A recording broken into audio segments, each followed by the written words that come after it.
Hi, I'm Dr. Amy Robbins, and welcome to Life, Death, and the Space Between. 6 years ago, Matt Cooke was literally an unknown name in the spirituality space.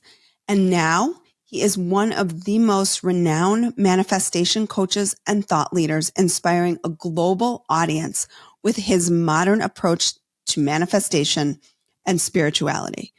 I've had a lot of people on this show over the years talk about manifesting and really from a quantum physics perspective and from a practical perspective. And I think Matt does an incredible job of integrating both of those pieces. The other thing about Matt is he embodies what he's teaching.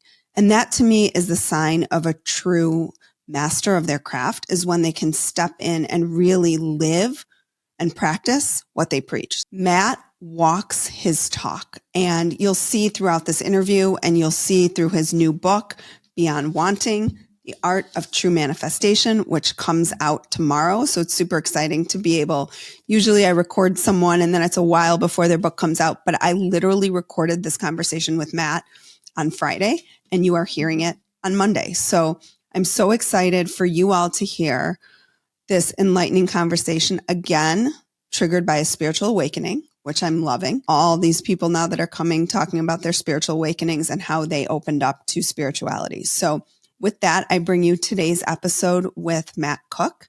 I know you're going to get so much out of it, and you're going to want to go buy his book, and you're going to want to manifest with him because he's amazing and he does it himself. So with that, I bring you today's episode of Life, Death, and the Space Between. We need at our table of awareness the logician, but equally we need the intuitive, we need the mystic. I almost died. I was allowed to go to the very precipice of death, of life and death, and look over the edge.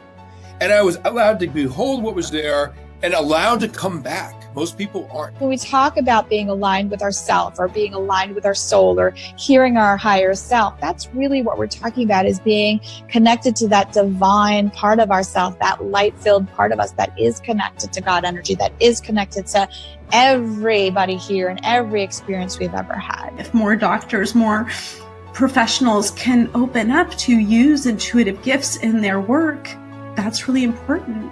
Hi, I'm Dr. Amy Robbins, and welcome to Life, Death, and the Space Between. I'm a licensed clinical psychologist and medium, and here we explore life, death, mediumship, near-death experiences, consciousness, and what it all means.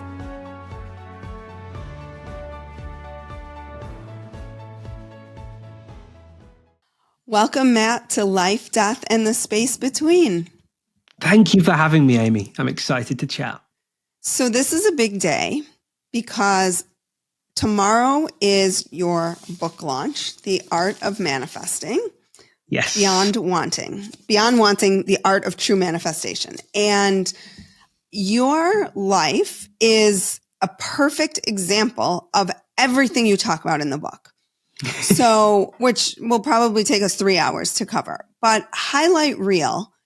How were you able in a really short time to manifest everything that has happened to you in the past, 5, 6 years about? Yeah, not even really that. Yeah, about 5.5 years, if that. So what did your life look like before? And then take us to sort of where are we now? And then we'll get into the nitty-gritty of how you made this happen. Sure. So as people were reading the book, I was in real estate for 10 years. That's what I did. Sold really nice luxury property here in the UK, really nice country houses, typical suit and tie, corporate professional, very skeptical about anything other than sort of the material world. And that's what I thought I'd do for the rest of my life. I was a young manager. I was the youngest in my company by about 10 years. So on paper, I was successful for my age. And in 2019, February 2019, as people will read, I had a very, very strange mystical experience one evening, which flipped my worldview upside down. Can you tell us about it? We love crazy mystical experiences here. So lying in bed with my wife one evening, February 2019, around 10 p.m., we were watching Netflix. And as I rolled over to go to sleep, my wife carried on watching the show. And when you're in that phase where you're still awake, you can hear the world around you still, you're trying to get to sleep. And out of nowhere, a sensation spread over my body, starting from the base of my feet until it encompassed my whole body. And it was a vibration that intensified and intensified and intensified. And it wasn't painful. So I allowed it to continue because I was really intrigued. Mm-hmm. And then it got so intense, it genuinely felt like I was hovering above the bed. It was so strange. And then I heard a very high pitch ring out of nowhere in both ears, like really loud, as well as this sort of vibration that was going on. And then it went silent and I heard a voice, and the voice sounded like it was at the opposite end of like a sports hall initially, and it got closer and closer. And the voice said, "Hi, Matt, it's Mom. Can you hear me?" And my mom passed away 18 months before that in July 2017. And I exchanged a few words with my mom, and my wife was still awake and she nudged me. She said, "Matt, who are you talking to?" And I turned to my wife to tell her, and then turned back and my mom had gone. Mm. So how do you deal with that? I'm one moment I'm in the corporate world. I of course, like, don't get me wrong, I definitely questioned in that period of time. It'd be nice to know there was an afterlife. My mom was 51 when she passed away. Oh, wow. So, and then in that moment, I just remember thinking my life's changed forever, because I realized in that moment I couldn't really continue. I was already trying to seek a way out of the corporate world. I should just add that. I'd already realized I was unfulfilled and I was trying to seek some form of freedom. And after that connection with my mum, I spent a good couple of weeks initially trying to reconnect. That was like the initial want. As people will hear us talking, my message is sort of, we have to move out of a state of want. And every night for 2 weeks, I'd try and set up the same conditions. Tonight I'm going to connect again, and tonight I'm going to ask these questions. And nothing happened. No connection again, until I realized, sort of interestingly, I didn't try for that to happen the first time. It just sort of happened. So I then started to do my own research. Type of brain I am, Amy, I'm very analytical. I love like breaking things down, like a bit of an engineer.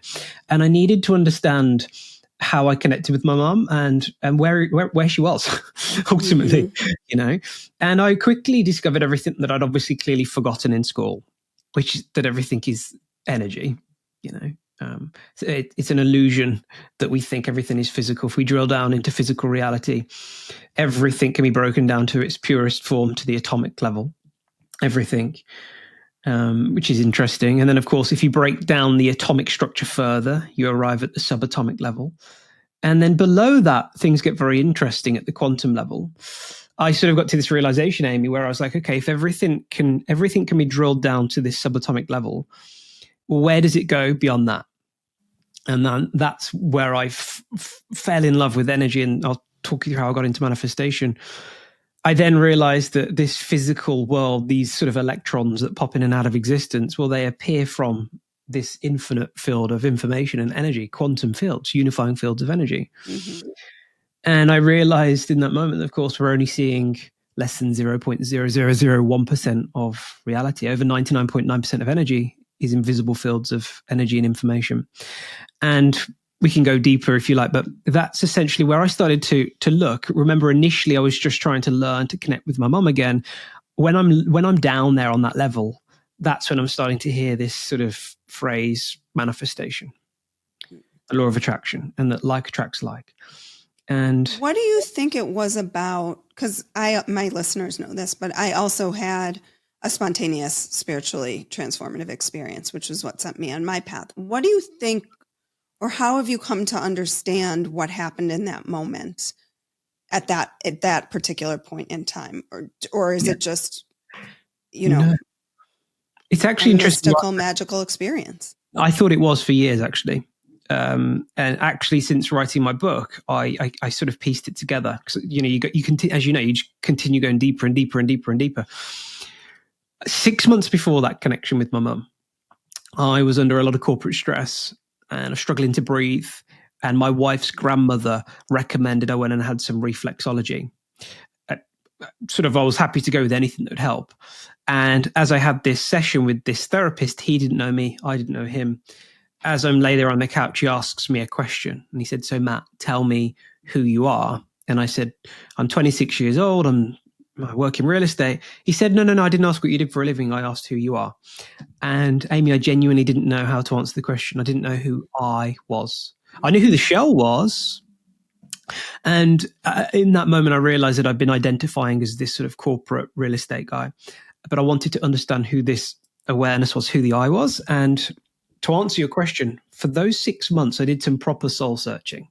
I was trying to figure out what the I wanted in all of this. I was watching motivational videos. And then that led up to this connection. Now, the reason I know that was the case, I've spoken to many mediums since.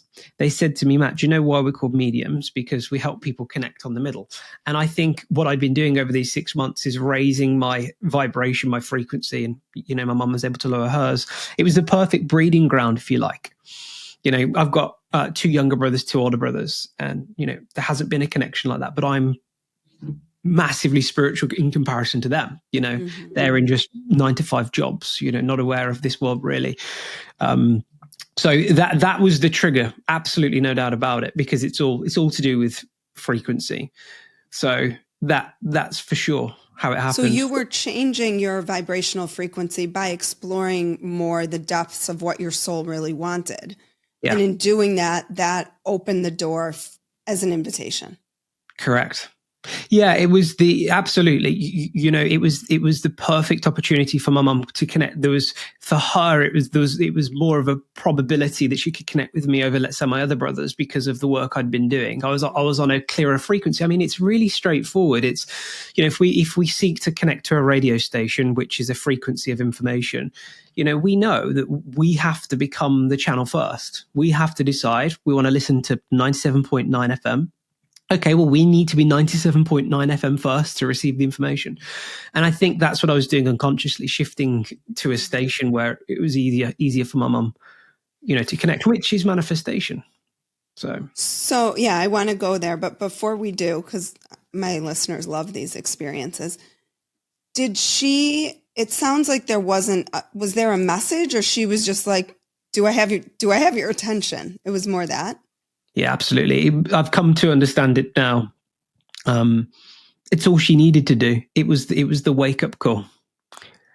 It was the message to wake me up.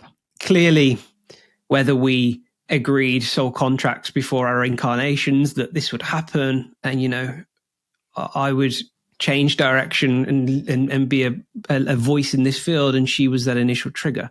I believe it, because I haven't actually, Amy, I've connected with her many times since in different mediums through dreams and whatever, but I haven't had another conversation like that with her. And I don't really, of course it would be nice, but it's not really been necessary, because it's all that was needed.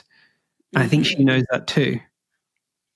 So this happens and you go on this quest to connect with her further. Yeah.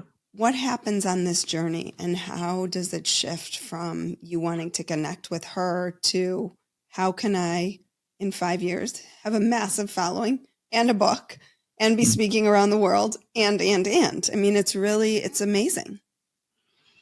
Yeah. and apparently really simple. It's so simple. It's so easy. Yeah, it really is. Everyone overcomplicates it. So look, connected with my mom, it was lovely. It confirmed to me that she's still here. Great. I could sort of carry on feeling quite happy about that. I didn't feel like I needed to connect with her every day and go, what are you doing now? Right, it was like, right. Oh, great. I know she's around. So as I'm exploring this world and hear about the concept of, the law of attraction, Amy, I didn't really buy it initially, if I was honest. The whole idea that your thoughts can create your reality. You think positive thoughts and you attract things, or, you think about money and money comes. I just didn't buy it. I understood the concept, but I didn't buy it. Mm-hmm. And I, again, the sort of brain I am, I continued to explore deeper, started studying quantum mechanics, and, looked at what sort of like Einstein and Heisenberg and Bohr were saying at the end of their lives, that, they were sort of saying that consciousness is fundamental. Really, but there's no way of like mathematically equating it so that it's sort of, they couldn't. And when I started studying quantum mechanics. What does that mean? Consciousness is fundamental. What does that mean to you? it means that, in this material world, that the particle is fundamental. But it, like if we break down the physical world to atoms and the subatomic level, these electrons, that's where sort of traditional science is, that sort of the material world starts there. But actually what turns something from energy and information. So to answer this question, if we drill down into physical reality, we get to these subatomic particles, and then we go one step below, we arrive at this infinite field of energy. Now, that field, you're going to hear different phrases. You're going to hear the quantum field, the unified field, the universe, God, source, a larger consciousness system, the matrix, consciousness, right? Whatever word label we want to give it. Let's just call it the universe to keep things simple. So the universe is just this infinite field of energy and information. Great.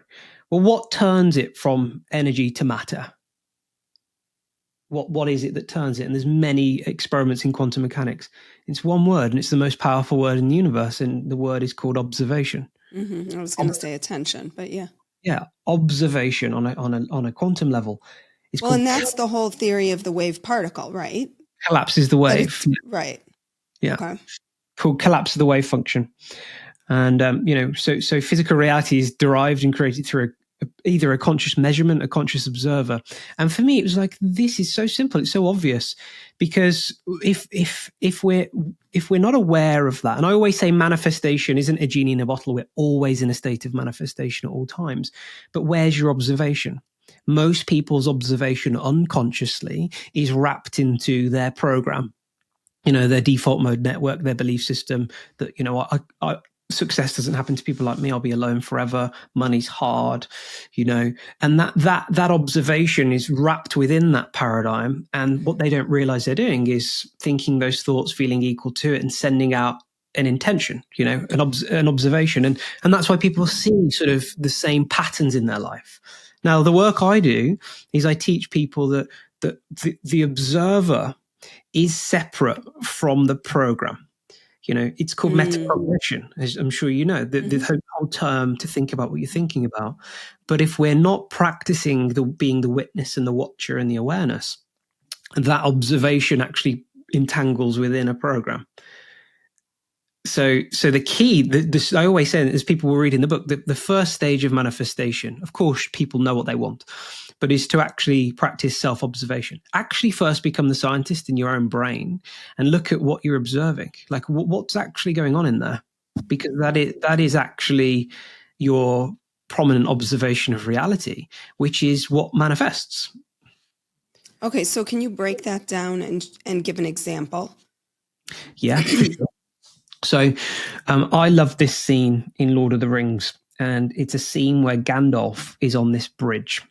And there's this big monster that's running across the bridge, and Gandalf stands on the bridge and he shouts, "You shall not pass." And this big monster, in my sort of model, represents all these demons that we have in our head, our belief system, what we think about ourselves based on our experience. And if we don't practice being a little bit like Gandalf, then what happens is that monster just keeps running over our bridge, which is our brainstem. And then goes down into the body, and we feel equal to how we think. So, all people need to do is just say to themselves, what are the most repeating, recurring thoughts that I think about myself day to day that are negative? And really step away and like practice that and look at it.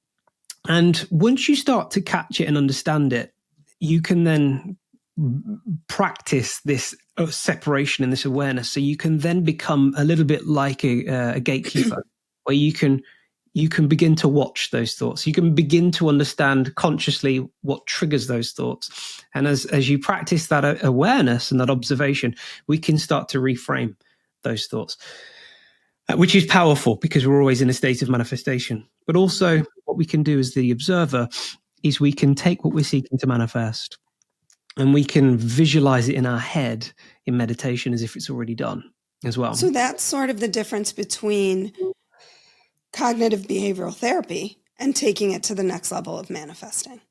Yeah.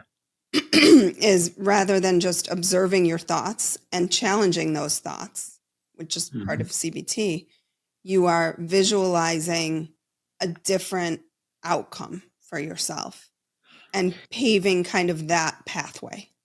Yeah, I think it's a bit of both, exactly. And I can give tangible to help people. I can give tangible examples of how this happens. So, this year for me, I've started speaking around the world, as you mentioned.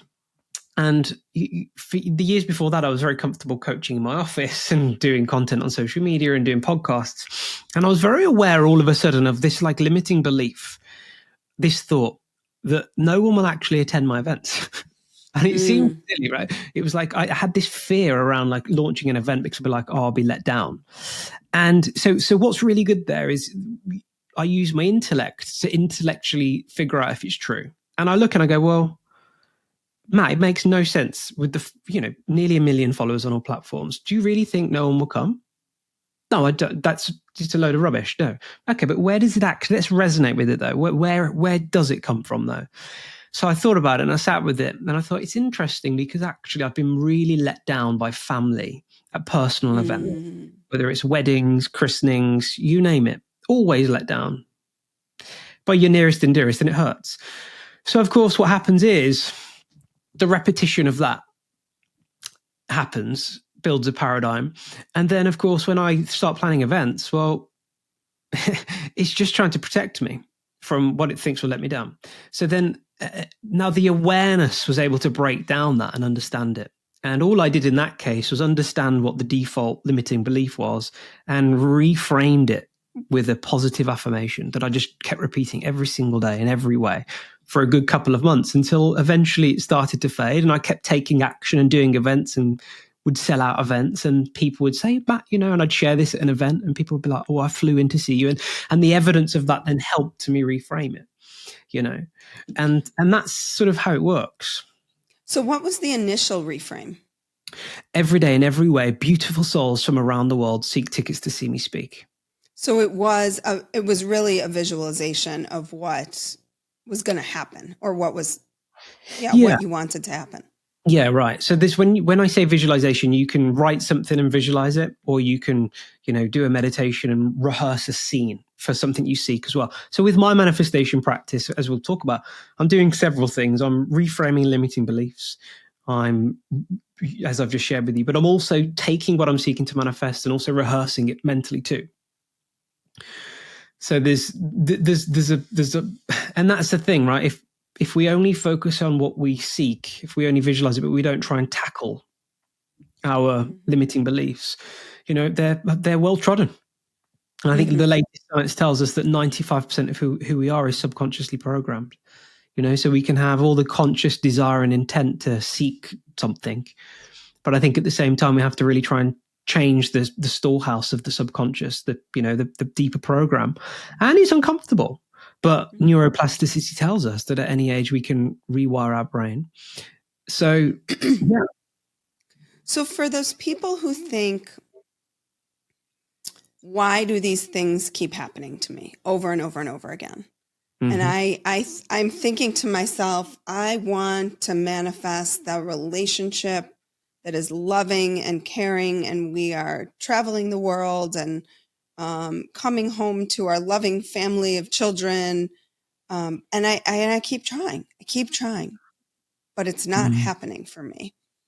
And I don't think I have any limiting beliefs around it. I've explored that.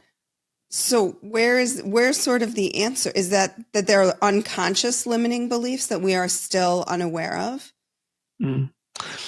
I think here's the thing, right? The universe always says yes. It can be no other way.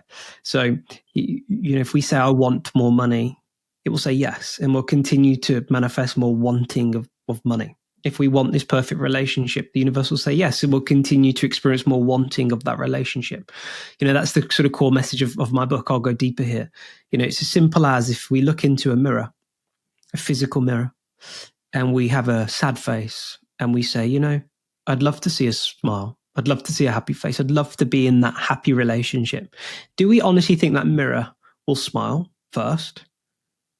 No. It will change when we change. And this is not, people don't want to hear this, Amy. Oh, I know. But the truth is, if we smile in that mirror, the mirror will begin to reflect the smile. There's so much science now that tells us that, the physical world that we're seeing is a bit of an illusion, really. It's information that our five senses are taking in and perceiving something. And we have to start treating it like a mirror. So the paradox is that the moment someone, and I'm not saying you've got to stand in the mirror and say, I love myself, I love myself, I love myself. That helps too, I think. It does help. It does help for sure. But it is actually saying to yourself, let's take the example of that relationship. Someone saying, okay, well, actually, maybe I'm actually attracted to a future version of myself in that relationship. Not the husband, not the kids. I'm attracted to the version of me. Mm-hmm. So then what's the separation between you now and her or him, right? Where's the gap? And how can I start being like him or her now? Without the relationship. Now that's hard to hear, right? But the truth is that's sort of how it works. Now, I always say to people how I've gotten to where I've got, and I have got here quickly, and that's because my motto is to keep it simple. But secondly, I always reverse engineer down my manifestations into sequential steps. And the reason I do that is because if you look at the best scientists who are using intention as experiments, like Dean Radin or Lynn McTaggart, I could go on, these intention experiments that they're doing, they're manifesting change now. These intention experiments are actually affecting like random event generating machines in the moment. They're not really thinking, oh, well, let's do this now and let's visualize for 2 years ahead or whatever.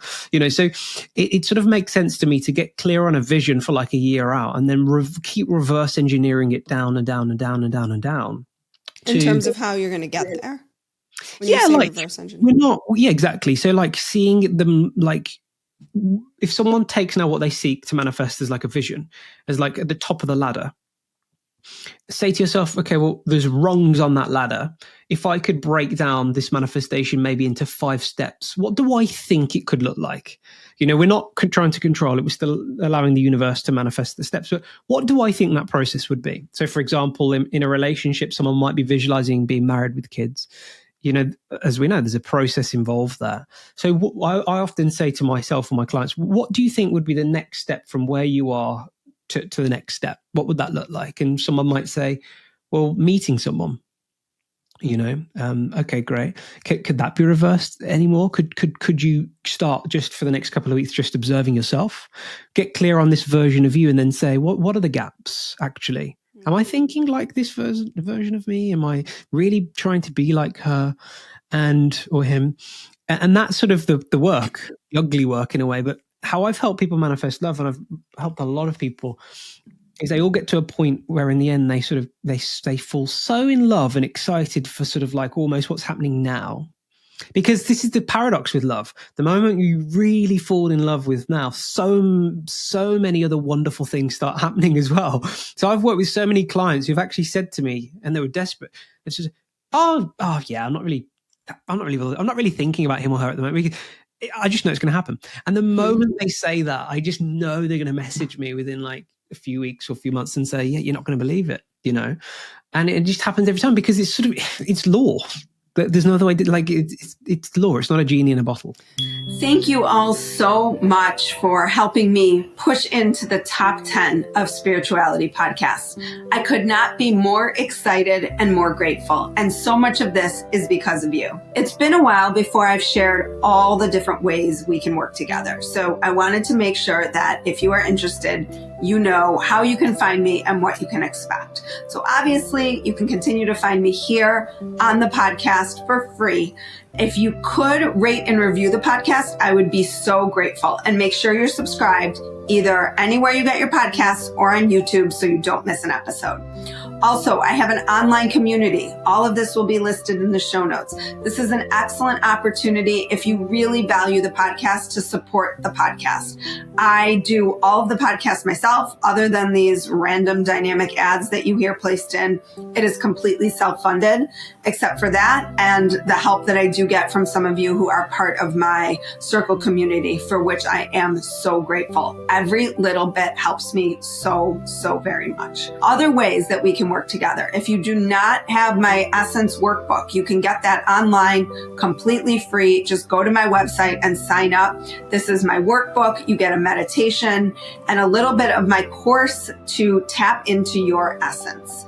You can also find my Signs and Synchronicities workshop on my website. That is a workshop for you to learn how to better tap into your signs, your synchronicities as well. If you are a therapist and you are interested in my continuing education course on spiritually informed therapy, make sure you are signed up for my waitlist so you know as soon as that course opens again. We will be doing ongoing courses throughout the year, which I am so excited about. And this community of therapists that is coming into the space is such a beautiful, mindful community that if you are a therapist, you are going to want to be a part of. Also, I have a retreat coming up in March that is wonder and awe. It is all about finding your way back to your essence, frankly, this curiosity and this wonder that we all had when we were young that slowly falls away from us. We are going to find our way back there. All of this information is contained on my website. You can find it there at dramyrobbins.com. But I really would love to see you, to work with you, and to connect with you. So please check it out. Yeah, I mean, I see it in my practice. Like as you're talking, I'm thinking about all the people that I guess have manifested these lives for themselves. I mean, that's what we've been working on is Sure. This is where you are and this is where you want this is what you want your life to look like. And they've gotten there. And it's really through, I mean, I always tell, particularly it seems to be women in my practice who have come to me and they want the things that I just said. And I never focus on that. I always focus on them and what they're doing to be that best version of themselves. And every single one of them has attracted a wonderful partner that's been a great fit for them. Yeah, it always happens. Mm-hmm. It does always happen. There was should be a manifestation coach. Except I don't have a formula for it, or a conscious formula for it, I guess. Well, talking about the formula, I had some deeper questions that sort of, I'd sort of studied quantum mechanics, and there was one name that kept coming up, and everyone should check this guy out. His name's Thomas Campbell, or Tom Campbell. And I've heard him speak. Yeah. So I had the pleasure of speaking with him in Switzerland last weekend and spent 3 days with him. And he's the world's leading expert on the simulation hypothesis, the information theory. And he was like a top scientist in the 80s for NASA. Like he's a physicist. He was solving all the hard problems. But at the same time, he founded the Monroe Institute with Bob Monroe. Oh, I love their meditations, right? Yeah. Is that the meditation, the hemisync? Right, hemisync, yeah. And so this is really interesting for everyone to hear, actually. So in the 1960s, Robert Monroe was an engineer, started having these very spontaneous out-of-body experiences where he'd be lying in bed with his wife and the next thing he's on the ceiling, and he spent years enjoying that, going around. That's got to be a fun game to play. Yeah, exploring like the out-of-body state, exploring what happens when we die, and wrote a book called Journeys Out of the Body. And he got to a point where it was like, okay, I've had fun and games, but I now need to scientifically sort of demystify what's going on. And he in a nutshell, sought 2 volunteers to help him, and one of those volunteers happened to be Tom Campbell, who was 26 at the time, and he was a physicist. And through the 70s, Tom was spending over half his waking day in the out-of-body state. And being a physicist, him and Bob created a model of reality and what was going on, and every time they'd eject themselves into that non-physical realm, they'd sort of do scientific experiments and whatever else. They formed a technique to get out of body very quickly. And, 65 years later, his work's now sort of exploding. He's on the Joe Rogan podcast and all these big podcasts. And I said to Tom, I was talking to him about manifestation, and he said, yeah, that's absolutely real. And I can explain how it works. So Tom explains the universe or the quantum field as what's called a larger consciousness system. And so we are what he calls, we're individuated units of consciousness. Individuated units of consciousness. So, when you always hear the term, we are one, we're one, you could say the larger consciousness system is God, in a sense, whatever you want to call it, it's just consciousness, just energy. And it created a rule set of an Earth with souls in an avatar body, and we've, as I'm sure your listeners know, we've forgotten. It's called amnesia. We forget our past lives. We forget what happens on the other side, and that's the whole point. So, as individuated units of consciousness, we've forgotten that we're part of a greater consciousness. Now, whenever there's rules like gravity, time, a rule set naturally is what you could describe a virtual reality, however you want to look at it. Now, we could go off on a whole of the conversation about whether we're living in a simulation. We don't need to go there for now. We just need to understand that we live within a rule set. Now, what that means is it's a probabilistic rule set. And here's what really helped me. And I actually manifested meeting Tom, and I didn't realize he was going to be at this event, let alone speak on the same stage as me an hour before. But I said, what I couldn't wrap my head around, Amy, is there's a lot of teachers out there who say anything's possible with manifestation. The problem is, though, I can't sit here and tell you that I've manifested winning the lottery. Right? Mm-hmm. Well, I guess it depends how you define winning the lottery. Well, let's actually, for the case, for the example, let's actually say like the jackpot, buying a ticket, trying to win millions. Okay. And it was sort of like this paradox for me, because it's like, if this unified field's infinite and there's an infinite amount of information and energy, why can't I? And it's very simple, actually, and it's down to odds. That's what it is. So I want us to imagine for a moment, just as an example. I'm going to give you two examples of what's hard and what's easy. Let's say, Amy, you decide to play the lottery here in the UK, and it's on a Saturday, and there's 35 million other people that play and buy, let's just say, one ticket. So, you've got a 35 million to 1 odds of winning. Let's just say it's £5 million for easy maths. Well, actually, Amy, though, you're quite good at this because you know this work, right? So what you could actually do, and Dean Radin proves this, is you could modify and you could reduce the odds drastically down into your favor. You could probably bring them down maybe to 300,000 to 1, maybe even 100,000 to 1. But within those 35 million players, we've got a good percentage of people that have always believed deep down one day they'd win the lottery. You've also got people in there who are broke and desperate and are just playing because they've got no other choice. And you've got people that are just playing for random. Now, when people do win the lottery, it's interesting because you do hear those people sometimes say, I always knew I'd win. You're like, but what about the millions of people that are still saying that who haven't won? So you're up against people within that mix who are also unconsciously actually reducing odds because deep down they've always known that one day they'll win the lottery. Mm-hmm. But you'll never reduce it really down to 1-to-1 because you'd sort of break the rule set. But you can massively reduce the odds in your favor and you could win. But you're playing against other people. Now, in terms of, let's say, healing, Tom Campbell says healing is one of the easiest things to manifest. And if you look at Joe Dispenza, Dr. Joe, thousands and thousands of people are now healing from his work.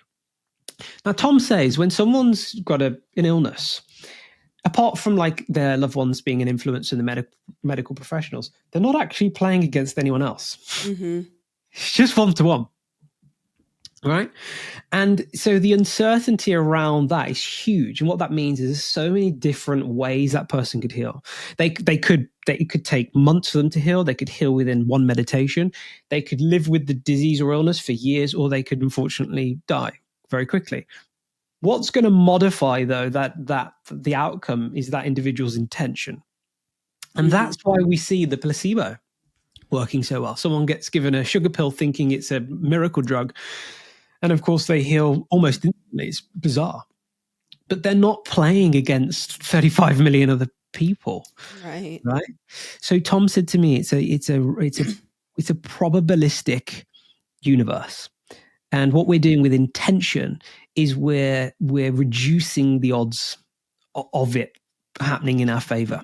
And I think that made a lot of sense to me. He said, you every now and again it happens. He said, but you're probably not going to just manifest a gold bar out of thin air, Right, right. But you do hear these crazy stories of wild things happening. And right. People say just like found $100 laying next to me, or they stepped out of the car and there was money. Absolutely. And those things do happen because the odds are that they do to some people. But, some really, really crazy things happen to some people that really do sound like far too out there. And when I spoke to Tom about that, he just said every now and again, the larger consciousness system does things like that to wake people up.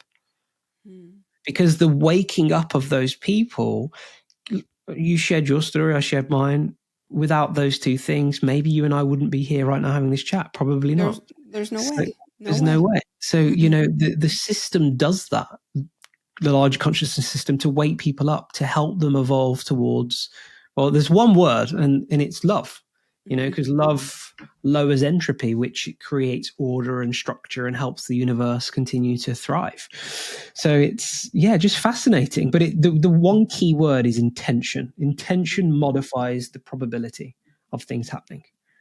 And when you're working solely with yourself, the probability increases because there's not other forces that are also competing for that energy, would you say?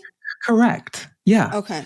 And doesn't that make obvious sense? Actually, it's like if you and I, okay, Amy, let's just say you and I know you're real. I'm real. We're both going after, let's just say, one agent. I'm just going to use as an example right now. And the agent's decided that I'm only taking on one person, and they've signed, sealed it, and that's it. It's a fact.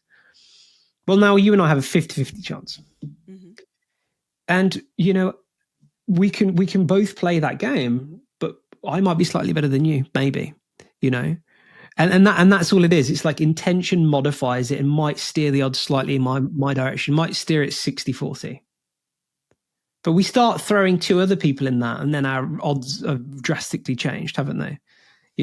So what is happening in that moment where you are throwing the odds more in your favor? What is happening in the universal energy field that is shifting to allow that person to choose you versus me? So, it seems like an easy question. Those are exactly the questions that I ask and try to explore.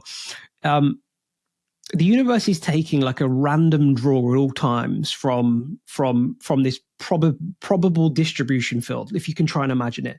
Okay. So when we're talking about the universe is taking, it's like taking a random draw from the probability distribution of the possibility, if that makes sense. So it's like everything's there and everything could possibly happen, but it's being a random draw is happening through like the weight of probability, if that makes sense, right? Okay. So everything is there's all these infinite possibilities, right? From those infinite possibilities, the universe is like, we're going to choose this.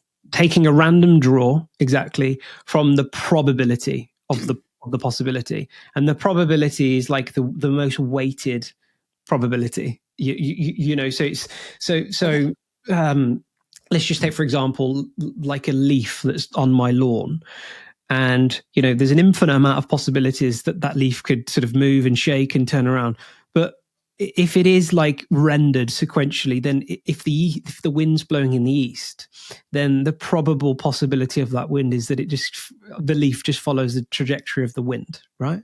So in a sense, then what intention does, which is a thought and a feeling, like thinking about something as if it's already done and really charging that with emotion.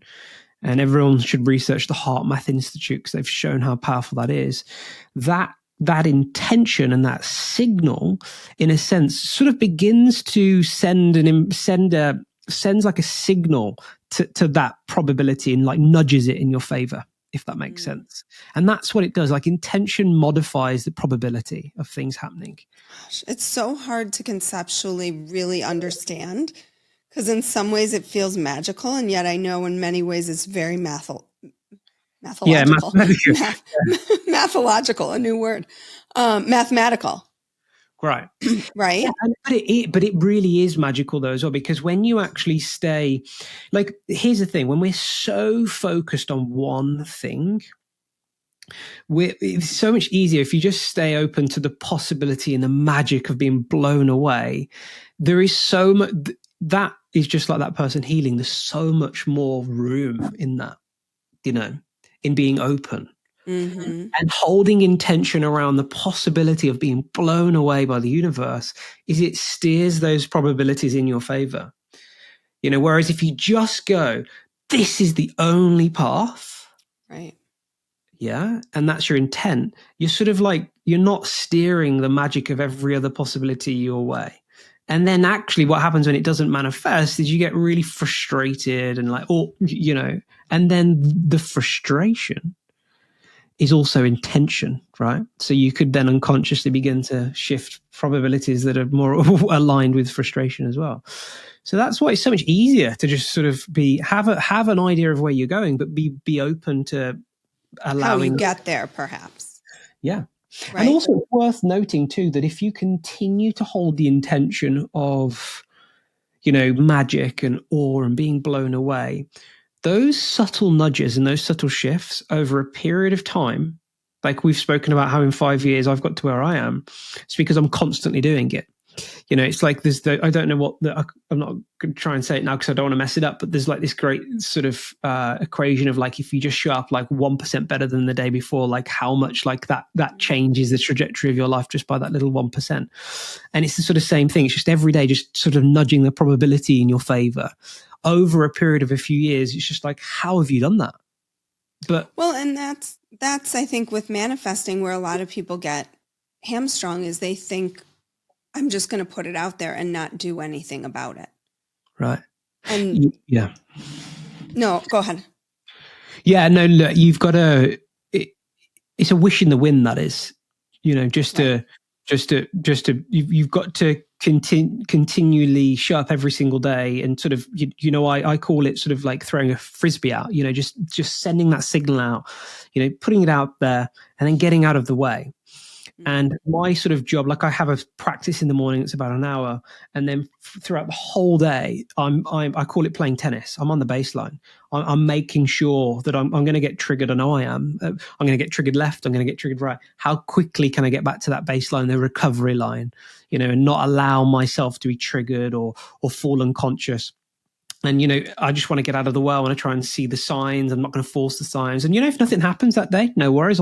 I'll come back to my office in the morning, this studio I have, and I'll do my practice again, and that's it, right? And then when things manifest, great, sort of, move on to other things too. So it's like a game. I'm just like playing. Right. And then everything is so much more fun when you play with your life in that way. It really does become a game in which you are the avatar.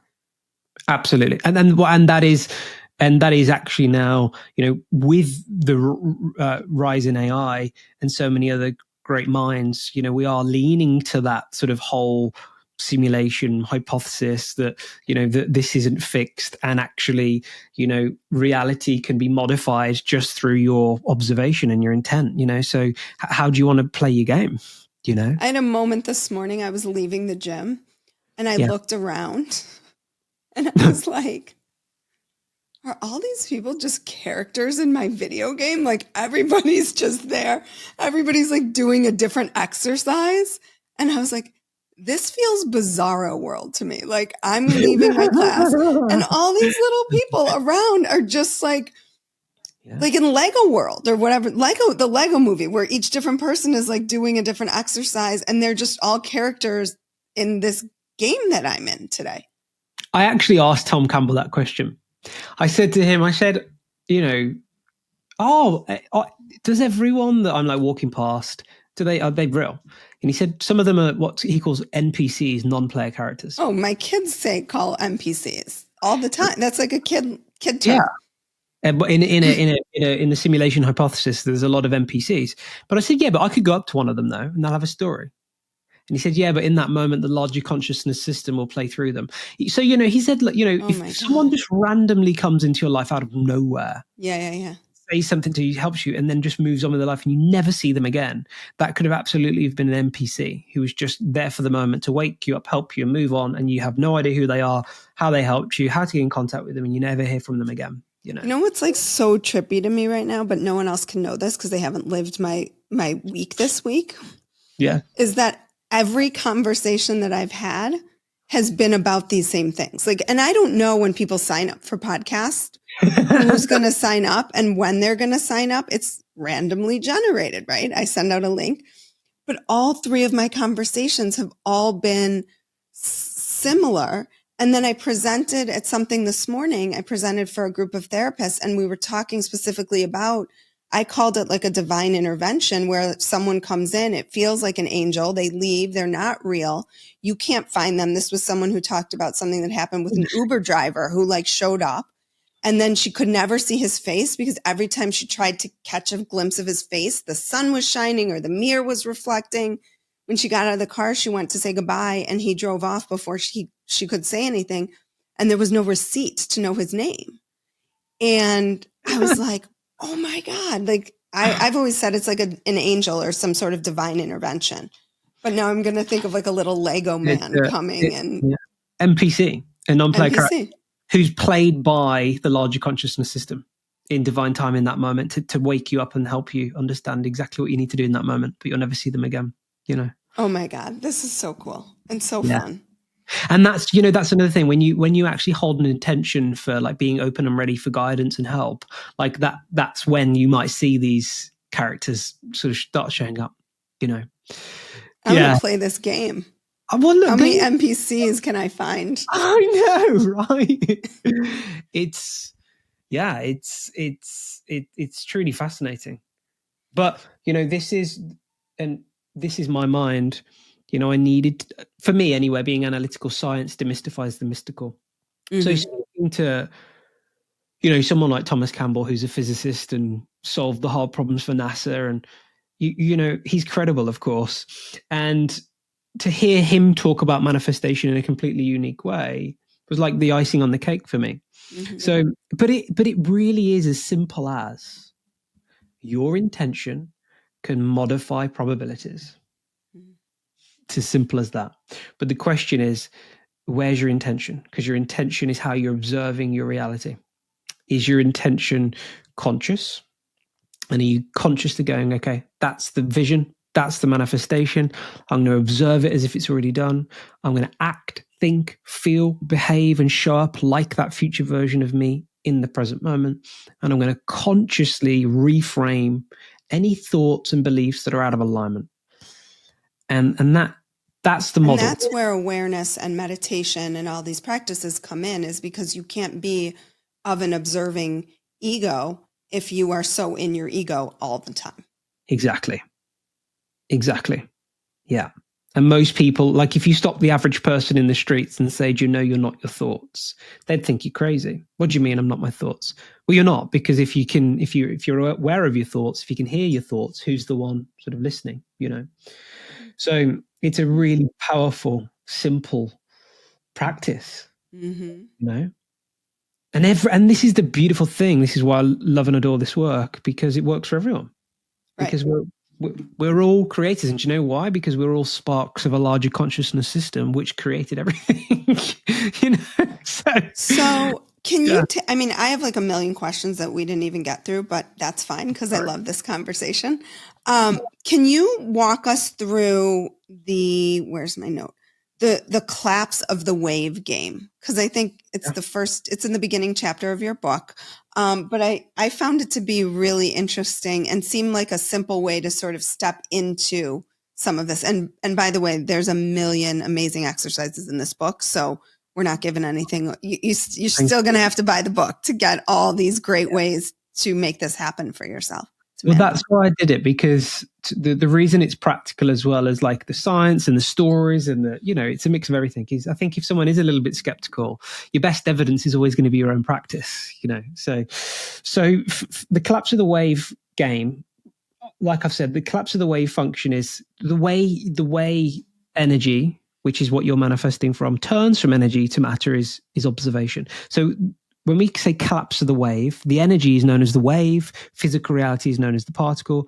So what collapses the wave is observation. So in that book, what I ask people to do is over the next 48 hours, think of something fun and small that you'd love to manifest, that you can sort of let go in a way. It could be anything. It could be manifesting a compliment or sort of money out of nowhere, really anything. It could be an object, a symbol, an animal. And I ask you to write it down as if it's already done and visualize it as if it's already done and thank it and then let it go. And then you get out of the way and you see what happens over the next, 24 to 48 hours. And if it doesn't happen in that time, fine, do it again, and keep building this evidence and you'll be amazed at what happens. Especially when you can, what I call set and forget. So you can set an intention like that, something quite small, and get out of the way. Because what actually happens, Amy, is the biggest stuff, we tend to get in our way, because we want it so much. So it tends to take longer because actually resistance is the only illusion. Resistance is our own sort of belief system and blocks. And so that's the collapse of the wave game, which I think everyone will have a lot of fun with and keep doing it and trying it. Are you familiar with Bill Bensington's cycling work? I don't know why that rings a bell, but I'm going to say no. Okay. I'd be curious to hear your thoughts on his cycling, because he talks about manifestation, but it's way too much to go into. Okay. It's but what he talks about is like you just set a vision. You come up with a word, and a picture, an image that's connected to that, and you have 20 of those things that are connected. And he does what's called cycling. So he does this like tap, tap, tap, and with each tap, I mean, this is a majorly simplified version. You have the image and the picture of like whatever it is you want. So if it's abundance and wealth, it's like, what does that specifically sort of look like? Okay. And then you envision that. So maybe it's a big house or whatever it is. And then you have to have 20 things and you have to cycle through these things over every single day. And it's sort of like the Wheel of Fortune wheel. Like that's how quickly you're cycling. And he's done he actually recently passed away, sadly, but he's done experiments with water and with healing cotton, where you put your energy into like cotton and you envision it, and then you can put it on parts of your body and it heals you.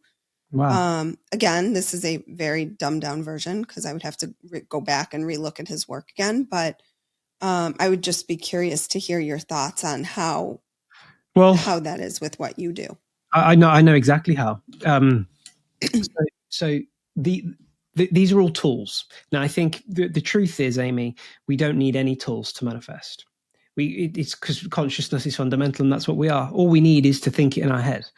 But because we're physical beings and we tend to sort of move around a physical world, we need tools to do things. So this is why people come up with all these wonderful ways of like manifesting or healing. They're just tools to hold intention. And he's obviously developed his own tool. Now, people might listen and go, do you know what? That didn't work for me. And that's okay. But it worked for Ben. And it probably worked for millions of other people who tried that technique. For me, my secret weapon is gratitude, writing down my gratitude statements for not what's in my life, but what's not in my life as if it is, right? And so that's people will read that in the book as well. But again, that's my secret weapon. It's my tool that works really well for me. And I think what I'd recommend to a lot of people is you want to look at all these tools, try them all, and go, do you know what? That really resonates and that really worked for me. And then use that as your tool. And what I've done is I've tried them all And I love hearing new ones like that. Actually, it's a great technique. But I'm not actually very visual. I struggle. I struggle to visualize. My wife is an incredible visualizer. So the visualization side of manifestation, I typically struggle with, and I get real good success through writing. You know, so or running. I find that when I run, I can visualize really well, and listening to music at the same time. But sat down in a meditation, that would not work for me. You see? Yeah, but in a shower, all my information comes in, boom, like drops in. There you go. But you see, for me, dreaming is a really powerful way. I have very vivid, lucid dreams where I can ask questions and find clues. But other people, despite how long they try and 8 hours in bed, struggle to remember their dreams. So, we're all different. And I think we've got to try all these tools to figure out what works best for us, But we're all the same. We're all made of the same stuff, Some of us have harder stories and harder pasts, and that might require some more rewiring than maybe you and I, Amy. But, we all have the same ability to create whatever life we desire. It's really simple.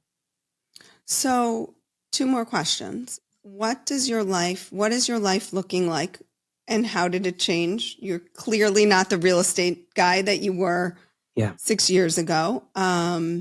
You're an international speaker on manifestation with a book out tomorrow, everybody. This amazing book, the art of the manifestation, beyond wanting, trying to read it back. The art of true manifest. It's my old age eyes and the reflection that made this super hard. The book is called Beyond Wanting. Beyond Wanting, the true art of the art. The art of true manifestation. Just like Beyond Wanting. Beyond Wanting, the art of true manifestation. Yeah. So we got that. Exactly. I'll leave that blooper in. I won't cut that blooper out. Yeah, I like the blooper. I thought it was brilliant. Getting you to try and read it backwards. So 1, what does your life look like? And 2, I wanted to talk a little bit. I know you probably need to go to bed or something over there on the other side of the pond. How synchronicities play in. Okay, so so my life now, I have my wife and my 1-year-old son Humphrey, and we now travel around the world speaking. So I've traveled all over in the last few months. So I've just recently partnered with a company who are going to be arranging all my events across Europe and America next year, and they work with some of the biggest spiritual teachers such as Eckhart Tolle, Dr. Joe Dispenza, Bruce Lipton, Greg Braden, Lynn McTaggart, Michael Beckwith. It's truly amazing. And it feels quite surreal to be sort of partnering with them. They're going to be doing that. So my real goal now, manifestation, if you like, is to take this message in person. I love speaking on stage. There was 1,500 people in Switzerland on Sunday. And whether or not your family shows up, it doesn't matter anymore. Exactly right. Exactly. And that's been really nice. And I think actually that with the rise in AI and now struggling to discern the difference between truth or reality when you're watching videos, I think honestly there'll be a human craving for in-person events. I really do. I really feel that human connection is so important now. So my real desire and goal now is to, at the core of everything I do is to learn. I love learning. And then as soon as I learn, I like to teach or spread the message. So it's just sharing this around the world. So that's what my life looks like now, published with Penguin, which is amazing, out in New York this week. My future publisher. Absolutely. It already exists, right? You've just got to nudge it in your direction. Exactly. It exists. I put it out to Viviana, your publicist. I said, one day you're going to be, I reached out to her and I asked her to connect me for a couple of other books that Penguin is launching. And I said to her, I look forward to you one day being my publicist. I love that. Way to manifest. There we go, right? That's exactly how it works. And everyone will read this story in my book about how I manifested Penguin, which is amazing. Yes, so there's that. There's the now sort of really just taking this message around the world. And getting out of the office. For the last few years, I've been sort of coaching one-to-one. So that's that. Synchronicity. So talking about synchronicity, my book's publishing on 11/11. which wasn't planned either. That was purely synchronistic. My editor emailed me in January and said, I think we've got a date for the book, Tuesday, the 11th of November. And I said, do not change that. Go and speak to the senior editor, lock that date in. 1111 is the perfect frequency for a manifestation book. 1111, of course, means new beginnings. So the universe, or the larger consciousness system, is trying to wake us up. It's trying to get our attention, and it will do that through synchronicity. You might be thinking sort of certain thoughts. I don't know if to quit my job. I don't know if to do this. I really like the idea though of starting this new business, and then you might just keep seeing 1111, 1111, 1111. It's sort of like early evidence, and it's this co-creation. It's this universe sort of like trying to show you the way. So you'll get that, which is just like feedback. It's a reflection from like what you're putting out, or it could also be like the early collapse of the wave as well. Like our manifestations don't just like appear out of nowhere. Sometimes it is some like a slurring of like, I call it like a sequential rendering. I like that word, of like information turning into matter. And that sort of early evidence might be just like, I don't know, keep overhearing conversations, or keep getting people on your podcast who keep talking about the simulation hypothesis. So it's like there's something happening there for you, Amy, So you have to almost like, and I think that and I think that that's what it is the synchronicities don't necessarily show up as 1111. They show up as three people talking about something similar. And you're like, I wonder what I'm being called to. And, it's a great point, because my dad, the way he's demystified what I do is statistical odds. My dad's very good with statistics and statistical odds. And he'll say to me, Matt, he'll go, let's work out the odds of that actually happening. So like Amy, with you, if you try and put odds on like 3 people within a week talking about the same thing, and you've probably done hundreds of episodes before, you probably couldn't really put odds on that, like, and win, so it's like, so then it's got to be something waking you up. Telling you need to, like, I'm nudging you here. But a lot of the time, if we're unconscious, we'll just dismiss it as coincidence. And I've chosen to lean more into my intuitive brain, the right brain. Left brain's useful, of course, for like what we're talking about now. But, there's got to be something going on there.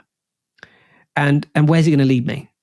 So, okay, well, you might decide, I'm going to go and study Thomas Campbell. I'm going to go and read his book. I'm going to go and watch something else. And then, I don't know, it leads you somewhere else, and then leads you to your publisher. And you go, oh my, I thought I needed to go this way. And all I really needed to do was follow the, and that's how it works a lot of the time. The yellow brick road. Yeah. Yeah, right. Well, Matt, this was an awesome, fascinating interview. It's no surprise to me that you have had the success that you have. I would say I wish you luck, but that feels like a weird manifestation of something you don't like. You're just it. You just embody it. And I think that's just, you can feel it when we speak. I'll take your well wishes, Amy. Thank you. Okay. I will wish you very well. And I don't mean to like take that away, but it just feels funny to say like, I wish you good luck. Like as if that's some like. I think sometimes we have to remember we can still be normal human beings. Like, and say, like, thank you, Amy. That's very kind of you. I appreciate it. Yeah. And I know you're good. It's wonderful. And I'm so excited to know you and to just have met you. And I'm excited to see what the world has in store for you. Cause I look forward to watching as you, I feel like the world is your oyster, and there are no limits to what you're going to do. And the world needs more of that. So thank you for being here on a Friday evening, and for sharing this wisdom with the world. It's my pleasure. And honestly, from the bottom of my heart, thank you for saying that. I really do appreciate it. And thank you to every listener who's listening now as well. I really do. And everybody go check out this book if you want to manifest. It is a great guidebook. I've read a lot of books on manifestation. Some of them I understand, some of them I don't. This one is fantastic. So thank you. You're welcome. Thank you, Amy. Like what you heard today and want to hear more? Wondering what comes next and what it all means? Head over to Apple Podcast, Spotify, Stitcher, Google Play, or anywhere you get your podcasts and hit subscribe. Also, if you could take a minute to rate and review my podcast, I would really appreciate it. Stay tuned as we continue to explore life, death, and the space between.